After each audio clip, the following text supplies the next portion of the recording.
আসসালামু আলাইকুম। আশা করি সকলেই ভালো আছেন। সকলের সুস্বাস্থ্য কামনা করে আরও একটা নতুন রেসিপি নিয়ে হাজির হয়ে গেলাম। আশা করি ভালো লাগবে। আর যদি ভালো লেগে থাকে তাহলে অবশ্যই আমার চ্যানেলটিকে লাইক, কমেন্ট, শেয়ার করে দিন এবং সাবস্ক্রাইব করে আমার ভিডিওটি হচ্ছে ফুল ওয়াচ করে দেখে নিন। আপনারা স্কিপ করে না দেখে ফুল ওয়াচ করে দেখুন, আপনার তাহলে অবশ্যই ভালো লাগবে। তো এখানে আমি 3 পিস ব্রেড নিয়েছি। ব্রেডগুলো আমি এরকম গোল করে কেটে নিয়েছি। কেউ চাইলে কেটেও নিতে পারেন, না চাইলে নাও নিতে পারেন। তার মধ্যে আমি সস দিয়ে দিচ্ছি, টমেটো সস দিয়ে। তারপরে এই যে 1 পিস মাংস আমি মাংসটা রান্না করেছিলাম, সেখান থেকে 1 পিস মাংস তুলে নিয়েছি। তুলে নিয়ে তারপরে এরকম ছোটো ছোটো করে কেটে দিয়ে দিচ্ছি। আর দিয়ে দিচ্ছি ডিমটা ভেজে রেখেছিলাম, সেটা দিয়ে দিচ্ছি। আর পেঁয়াজ দিয়েছি।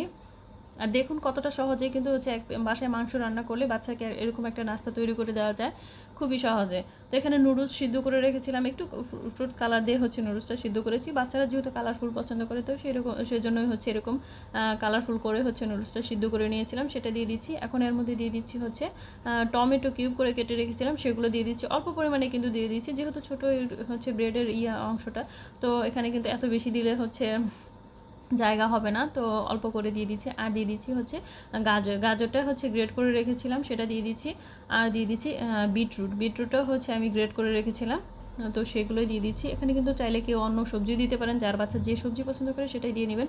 আর দিয়ে দিচ্ছি অরিগানো। অবশ্যই অরিগানোটা দেওয়ার চেষ্টা করবেন, তাহলে কিন্তু খেতে বা সুন্দর একটা স্মেল আসবে, ভালো লাগবে, বাচ্চারাও খেতে চাইবে। তো মাশাআল্লাহ দেখুন যেমন কালারফুল হয়েছে। আর দিয়ে দিচ্ছি কিন্তু এখানে পেঁয়াজকলিটা কেউ চাইলে দিতেও পারেন, না চাইলে স্কিপ করে যেতে পারেন। কেননা অনেক বাচ্চাই হয়তো পেঁয়াজকলি খেতে পছন্দ করে না। বাচ্চা যেহেতু এতটা অপছন্দ করে না, তো আমি একটু দিয়ে দিয়েছি জাস্ট দেখার সৌন্দর্যের জন্য। তো মাশাআল্লাহ এমন যদি কালারফুল কোনো কিছু বাচ্চাদের সামনে ধরা হয়, তাহলে কি ওই বাচ্চা না খেয়ে থাকতে পারে? আর ওই বাচ্চারা তো মাশাআল্লাহ, আমার বাচ্চা তো খুবই মজা করে খেয়েছে।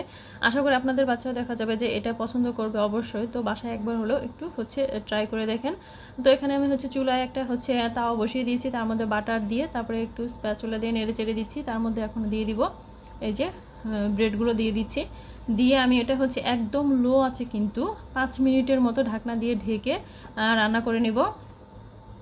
তো তারপরে খুব সহজেই হয়ে যাবে, আর কিছু করার দরকার নেই। এটাই জাস্ট এখন হয়ে গিয়েছে। এখন তুলে আমি বাচ্চাকে দিয়ে দিব, জাস্ট এরকমই। তো যদি ভালো লেগে থাকে তাহলে অবশ্যই আমার ভিডিওটিতে অবশ্যই লাইক এবং কমেন্টস শেয়ার করে যাবেন।